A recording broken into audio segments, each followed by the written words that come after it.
Moshi moshi.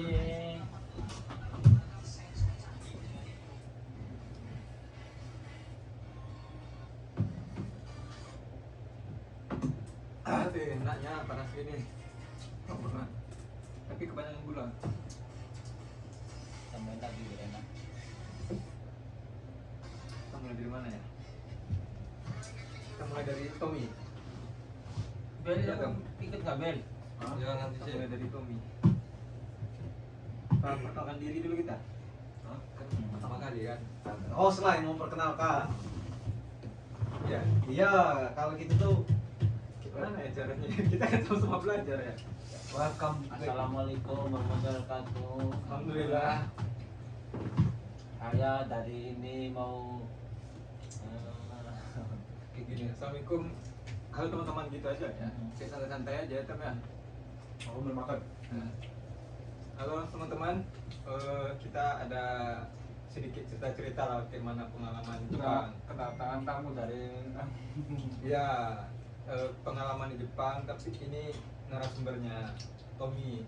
Sebelumnya ini kenalan dulu, saya Anas dari Bukit Tinggi, Sumbar. Ini dari Indramayu. siapa namanya? Nama saya Irfan. Irfan. Panggil apaan? Panggil Apang. Nah ini siapa Tom? Gua Tommy Tommy dari dari Palembang, anak Sumatera. oh, anak Sumatera. Sumatera Pride. Sumatera Pride. Bukan Jadi yang satunya lagi main game. Ya, Namanya Mas Sabiru. Sabiru. Sabiru dari Semarang. Dari Semarang.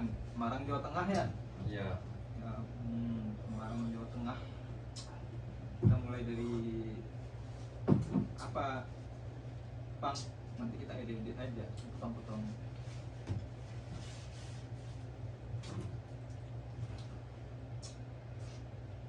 Dari inilah dari Tommy kepikiran itu apa Jadi gitu? awal mulai sini. Gak ada pembahasan apa menurut Tio tuh. Nggak dari ini aja, dari kok bisa gitu kepikirannya ke Jepang gitu kan, atau ada Faktor yang ekonomi, apakah waktu ekonomi, apakah keinginan sendiri? ya, atau ada yang ngajak gitu kan, kok bisa gitu ya Tom awalnya. Jadi awalnya tujuan ke Jepang itu tidak ada. Jadi Karena dulu selepas dari SMA itu pengennya masuk universitas tertinggi yang di Indonesia, tapi gagal. pengen kuliah. Pengen kuliah. Nah, karena kan melihat faktor ekonomi orang tua karena tidak mencukupi, ya saya memutuskan untuk cari beasiswa. Beasiswanya di Sumsel, Sumatera Selatan, tepatnya Palembang. Beasiswanya ini apa, kan dari pemerintah loh. Ya, dari pemerintah. Awalnya Dari mana dapat informasi itu tuh, jarang orang tahu itu. Nah, karena kan di Sumsel itu kan sudah berjalan hampir 4 tahun, 4 batch totalnya. Nah, batch 1, 2, 3 berjalan dengan lancar, batch keempat saya masuk ikut tes. Karena batch ketiga, batch keempat itu kuota untuk penerimaan ke Jepang sama ke Australia itu lebih banyak lagi diadakan oleh pemerintah setempat. Oh, berarti ada ke Jepang, ada ke Australia. Ya, awalnya saya tidak memilih ke Jepang, saya milih ke Australia karena dengan basic yang saya punya, dengan bahasa Inggris yang saya punya, jadi saya memutuskan untuk ngambilnya di Australia. Nah, setelah itu Pemprov Sumatera Selatan bekerja sama dengan universitas yang ada di Jakarta memberikan peluang untuk anak-anak Palembang khususnya yang untuk luar negeri, tepatnya Jepang sama Australia. Nah, Jepang ini kebetulan udah angkat 94, kalau Australia ini angkatan pertama. Tapi itu nggak potong ya. Itu beasiswa yang di Sumsel itu adanya cuma di Sumsel aja tuh, provinsi lain ada tuh? Enggak, itu cuma ada di Sumsel doang. Berarti nggak semua provinsi ya? Nggak semua provinsi, karena gubernur yang sebelumnya bagus ya. Kalau di Palembang itu sudah ada program kayak sekolah gratis, program program Perda gratis ya. Nah, dan beliau ini udah meninggal ya, Pak Nurdin. Jasanya sangat sangat besar untuk anak-anak muda yang ada di Palembang tepatnya. Itu. Oh, memang ada di Palembang. Tempat lain kayaknya ada tapi Kurang nggak tahu itu ya. menonjol. Iya. Terus ambil yang di beasiswa Jepang. Ya, awalnya ikut Australia, kita disaring lagi, sudah sampai di Jakarta kita disaring lagi tesnya, karena kan dari 60 orang itu ada 10 orang ikut program ke Australia, sisanya itu program ke Jepang. Tapi itu ada ini nggak batasan, misalkan program ikut ke Jepang ini cuman Tidak ada batasan. Oh, nggak ada batasan. Ya, tidak ada batasan karena sesuai keinginan mahasiswa maunya mau kemana. Dan yang kedua saya ambil Australia karena dari segi pekerjaan ya, part time, kita sebut kerja sampingan. Di sana gajinya agak lumayan gede kalau dibandingkan dengan di Jepang. Di Australia Dan juga dibayar pakai dolar Australia. Dolar Australia. Nah, karena saya mikirnya kalau program di Australia itu kan lebih menjanjikan awalnya. Iya. Kita disaring dari 60 orang itu 10 orang disaring, kita ikut tes IELTS. Kalau di luar negeri itu mungkin kalian udah pada tahu ya, di luar negeri itu terutama di Europe ataupun di Amerika itu butuh IELTS kalau kita mau ke luar negeri. Tapi sekarang masih ada nggak program itu? Program itu nggak ada lagi, udah tutup Kan sampai itu terakhir. ya, karena kan pergantian gubernur, jadi program yang lama itu ditutup dan tidak ada dibuka lagi untuk anak-anak muda. Kalau dengar dari berita dari teman-teman katanya itu buka lagi, tapi tujuannya bukan negara Jepang, negara Korea. Itu program beasiswa dari Pemda untuk Nihongo Gaku ke Jepang. Ya, awalnya itu program Nihongo Gakko 2 tahun, setelah itu kita dibiayakan juga untuk masuk university sebetulnya sesuai dengan MOU yang sudah ditandatangani di Pemprov. Biayanya dibiayai sama Pemda ini. Ya, Pemprov Sumatera Selatan. Tapi sayangnya nggak ada lagi sekarang ya. Iya. Gua kasih tahu guys, jangan percaya sama pemerintah ya. Uang kita dikorupsikan itu. Jadi singkat cerita ambil Jepang. Berangkatnya tahun berapa? Berangkatnya 2022 awal. 2022 awal. Ya, kurang lebih di Jepang ini udah hampir sekitar 4 tahun ya. Karena pada itu masih 4 tahun ya. 4 tahun ya. Karena ya banyaklah perjalanan saya, pertama dari sekolah ikut tes di perguruan tinggi nggak lulus, ikut jalur undangan nggak lulus. Jadi saya memutuskan waktu itu bekerjanya serabutan, pernah ke Lombok, di Semarang juga, pernah di Jogja. Sebelum ambil program ini ya. Betul, yang muli lah bahasanya ya. Pernah jadi supir juga gua. Nah sekarang Mas Tommy, sampai kan udah 4 tahun di Jepang, udah dapat pengalaman apa aja? Selama 4 tahun ya. Tunggu, pertama ke Jepang kan ini apa? Langsung kerja kan, nggak kerja di Nihongo Gaku dulu kan? Sekolah. Iya, sekolah. Itu berapa lama? Sekolah 2 tahun. Terus kita harus di apa namanya itu, di bukan kewajiban ya, karena kewajiban Nihongo Gaku itu kita harus dapat level N2 kalau untuk masuk university. Kalau nggak ada setara N2 nggak bisa ikut tes sebetulnya. Iya kan. Kamu udah 4 tahun dari awal sampai sekarang kan, selama Nihongo Gaku itu kan kita harus kerja juga kan. Nah itu kerjanya kayak mana tuh? Arubaito, part time. Iya, itu baik part time, baik tuh. Apa aja yang udah di ini part time-nya? Ya, Sulit part time-nya gimana ya? itu kan di Jepang itu kita boleh bekerja sebagai siswa itu 28 jam per 1 minggu ya.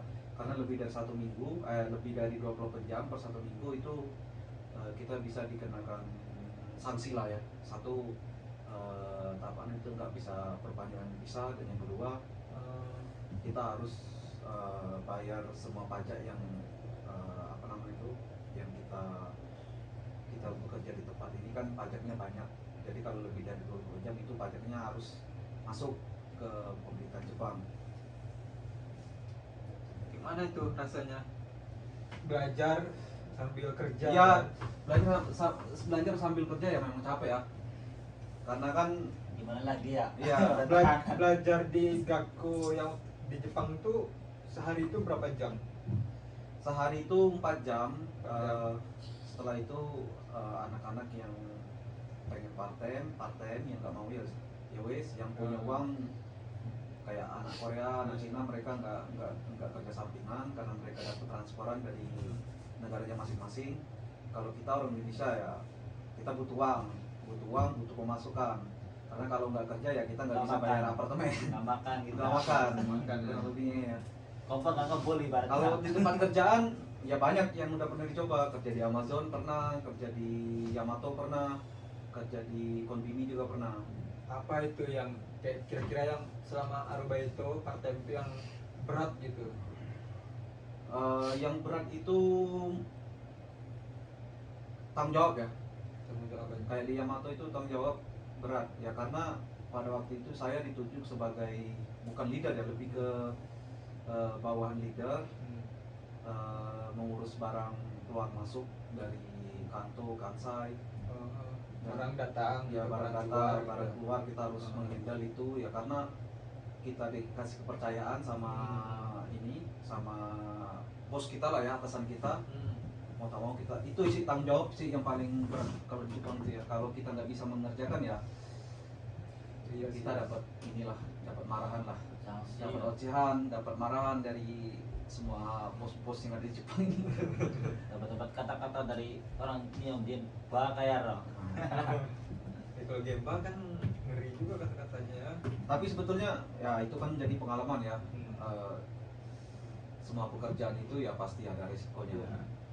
Pasti ada risikonya, ada yang berat lah pasti. Betul. Karena kalau dibandingin saya kerja di Konbini itu mendingan saya kerja di pabrik kayak di Yamato itu ya, karena happy, banyak ketemu orang. Kalau dan pabrik itu bisa nyampe 40 orang, bisa komunikasi sama mereka gitu. Nah di situ sih tantangan sebagai anak student, Mental juga harus kuat ya. kita harus kuat. Apalagi kerja di Gemba ya. Jadi jujur aja aku tuh Sangat mental. pertama kali datang ke Jepang nggak bisa bahasa Jepang. Jadi Bahasa tuh bulah intinya.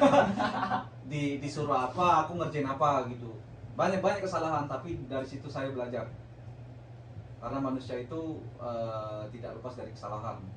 Kita butuh proses buat bertumbuh Dengerin sebagai kata manusia Jan. yang baik. Apalagi ditanyakan. Tapi ada nggak ketika pas pertama kali ke Jepang Hah? yang bikin kaget itu apa? Kalau abang itu ya pas ke Jepang tuh kan pas masuk di kamar mandinya kan kita biasa ya, nggak tahu ya abang biasa kan kalau di kamar mandi itu kita pakai air nggak pakai tisu kan, dan tisunya tuh dimasukin ke klosetnya. Ya kita kena marah kan, nanti kesumbat gitu kan. Nah itu sih pertama kali Jepang ya kok ada tisunya masuk ke toilet gitu kan. Apa gitu?